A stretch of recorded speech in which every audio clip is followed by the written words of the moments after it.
A lenda da perna cabeluda é uma das lendas urbanas mais famosas do Brasil e um dos maiores símbolos do imaginário popular de Recife, em Pernambuco. A história surgiu na década de 1970 e rapidamente se espalhou por toda a cidade, tornando-se assunto em jornais, programas de rádio e conversas entre moradores. Com o passar dos anos, a lenda ultrapassou as fronteiras de Pernambuco e passou a ser conhecida em diversos estados do Nordeste, recebendo pequenas variações, mas mantendo sempre sua principal característica: uma perna humana decepada, coberta por pelos grossos e escuros, que se movimenta sozinha durante a noite atacando pessoas desprevenidas. A origem da lenda está diretamente ligada ao período da ditadura militar brasileira. Naquela época, a censura imposta aos jornais dificultava a publicação de muitas notícias. O tradicional Diário de Pernambuco passou a publicar histórias curiosas e relatos fictícios para preencher espaços deixados pelas matérias censuradas. Em 10 de dezembro de 1975, o jornal publicou uma reportagem sobre uma misteriosa perna fantasma que teria sido vista em uma casa na localidade de Tiúma, em São Lourenço da Mata, na região metropolitana do Recife. No dia seguinte, novas matérias afirmavam que a estranha aparição já era conhecida em outros bairros e até representava um problema policial. A história despertou enorme curiosidade e rapidamente virou assunto em toda a cidade. Pouco tempo depois, o escritor Raimundo Carreiro publicou um texto ficcional utilizando a expressão perna cabeluda, nome que acabou se tornando definitivo. Outra versão muito conhecida atribui ao radialista J. Ferreira a popularização da criatura através de seu programa de rádio. Embora exista debate sobre quem realmente criou a lenda, pesquisadores concordam que foram justamente o jornal, o rádio e o boca a boca que transformaram a história em um dos maiores fenômenos culturais de Recife. Segundo a tradição popular, a perna cabeluda é exatamente aquilo que seu nome sugere: uma única perna humana, completamente separada do resto do corpo, coberta por grossos pelos negros e capaz de se mover sozinha através de enormes saltos. Não possui tronco, braços nem cabeça. Apesar disso, demonstra enorme força e velocidade. Alguns afirmam que usa apenas o pé para caminhar. Outros dizem que se desloca aos pulos, percorrendo grandes distâncias em poucos segundos. Independentemente da versão, sua aparência é considerada extremamente assustadora. A criatura costuma aparecer apenas durante a madrugada. Ela prefere ruas escuras, terrenos baldios, praças vazias, casas abandonadas e becos pouco iluminados do centro do Recife. Muitos moradores afirmavam que era perigoso caminhar sozinho depois da meia-noite, principalmente em locais com pouca movimentação, pois era justamente nesses lugares que a perna cabeluda costumava surgir. Os ataques seguem praticamente o mesmo padrão em todas as versões da lenda.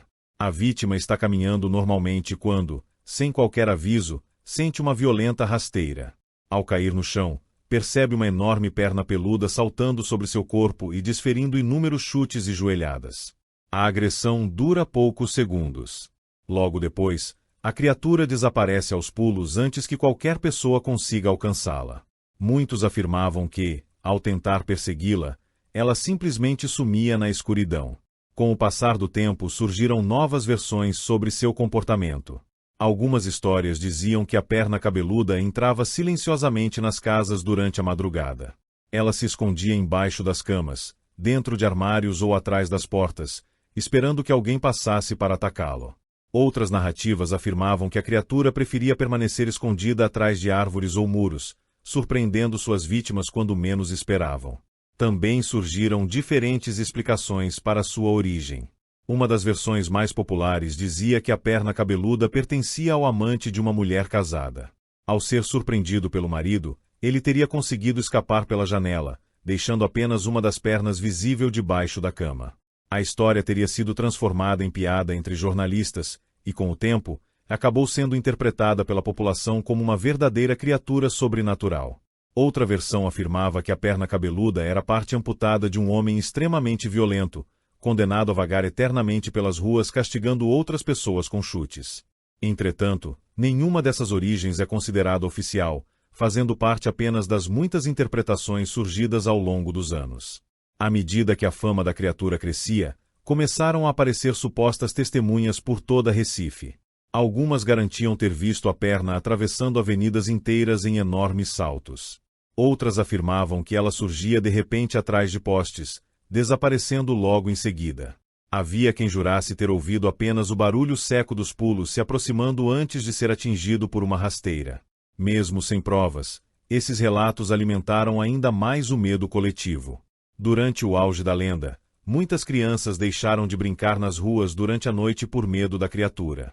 Pais utilizavam a história para convencer os filhos a voltarem cedo para casa, enquanto adultos evitavam caminhar sozinhos pelas ruas mais desertas. A perna cabeluda tornou-se um verdadeiro fenômeno social, misturando humor, superstição e medo em uma época marcada pela tensão política e pela censura. Diversos pesquisadores consideram que seu enorme sucesso refletia o clima de insegurança vivido pela população durante aqueles anos. A popularidade da lenda fez com que ela fosse incorporada definitivamente à cultura pernambucana. A criatura passou a aparecer em folhetos de cordel, peças de teatro, músicas, blocos carnavalescos, livros e exposições culturais. O projeto Recife Assombrado contribuiu para preservar e divulgar a história, enquanto escritores e pesquisadores registraram suas diferentes versões ao longo das décadas. Nas últimas décadas, a perna cabeluda voltou a ganhar destaque nacional ao ser utilizada como elemento importante do filme O Agente Secreto, dirigido por Kleber Mendonça Filho, cuja história se passa no Recife da década de 1970. A presença da criatura no longa reforçou seu papel como símbolo da cultura popular pernambucana e despertou novamente o interesse do público por sua origem e significado. Hoje, a perna cabeluda continua sendo uma das lendas urbanas mais conhecidas do Brasil. Embora muitos a considerem apenas uma divertida história criada pelos jornais e fortalecida pela imaginação popular, ela permanece viva na memória dos recifenses como um dos maiores símbolos do folclore urbano da cidade. Para quem conhece a tradição, caminhar sozinho pelas ruas silenciosas do centro histórico durante a madrugada ainda desperta uma antiga pergunta: e se, atrás da próxima esquina, surgir uma enorme perna coberta de pelos, pronta para derrubar mais uma vítima com uma violenta rasteira?